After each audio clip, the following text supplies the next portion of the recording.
美韩声明表示关切台湾问题之后，韩国又表示中国真的体谅了韩国的难处。那么，中国是想用太极拳来对付美国的外交攻势吗？各位网友，大家好，我是刘小飞。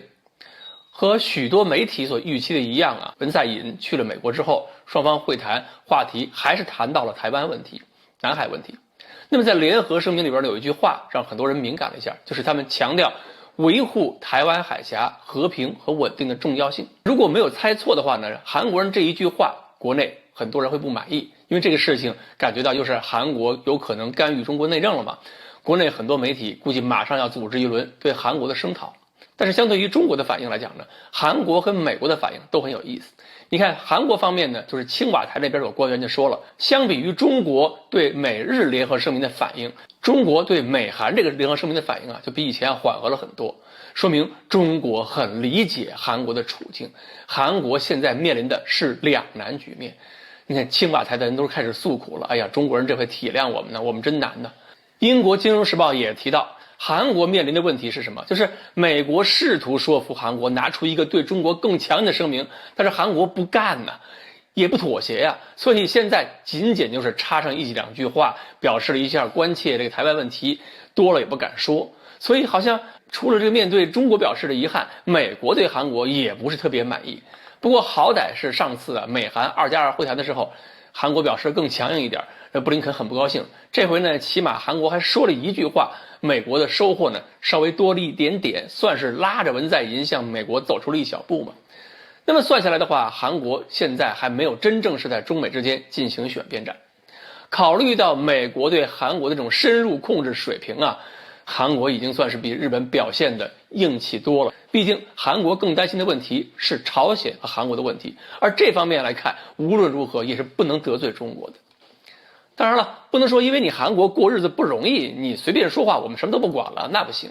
该点的话还是要点到，只不过话要说透，同时还要控制好力度和技巧。我们表示了遗憾，也提出某些国家不要玩火，只不过呢不会像打击日本那样说的那么狠就是了。其实再算一算，美国这么干到底想干嘛？美国的目标真的是让韩国参与到干涉台湾的行动中吗？不可能吧。你想想看，如果说台湾这边有事儿打起来了，美国要求韩国出兵，韩国敢出兵吗？韩国的军事力量就那么一点，韩国海军虽然说是有点壮大吧，但毕竟韩国离中国大陆可是这么近中间可只隔一个朝鲜不像你日本，日本还有海这拦着呢。韩国真是什么都没有，得罪中国意味着什么？所以美国拉着韩国不是台湾海峡这么简单的事儿，而是要造个气氛。这件事情是你中国很敏感的事情，所以逼着韩国表个态。那么如果能够逼着中国周边国家都这么表态，都对台湾问题表示一副关切的态度的话，中国这边如果不冷静，就可以陷入跟这些国家的一片争吵。如果我们跟周边国家全陷入相关争吵，那好，我们的周边环境就彻底恶化了。所以美国一定要逼着各个国家就台湾问题表个态。其实呢，美国拉着其他国家对中国出手这个手法呢，有点相当于当年国民党那套抓壮丁嘛。在东南亚这个舆论战场上，除了韩国之外，美国还会把别的国家继续当壮丁抓。这个时候呢，策略就要很清晰了。既然你美国希望我跟周边国家都吵起来，要制造一个中国跟周边的陷入争吵的环境，那么中国就不能配合这个举动，否则我们就上当中招了。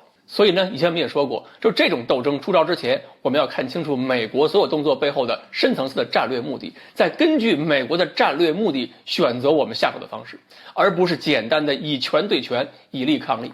所以呢，中国这次应对有了一点太极拳的味道。如果美国这次在韩国问题上没有成功，那么中国同样有能力让东南亚国家对美国阳奉阴违。另一方面也要说一句，国内的媒体，特别是各路自媒体公众号，也要从国家战略安全角度出发，别光顾着写猛文，最后被美国人耍了。好，关于如何看待美韩联合声明中韩国的态度，我们今天就说到这里。欢迎大家继续关注我们的栏目，我们下期再说。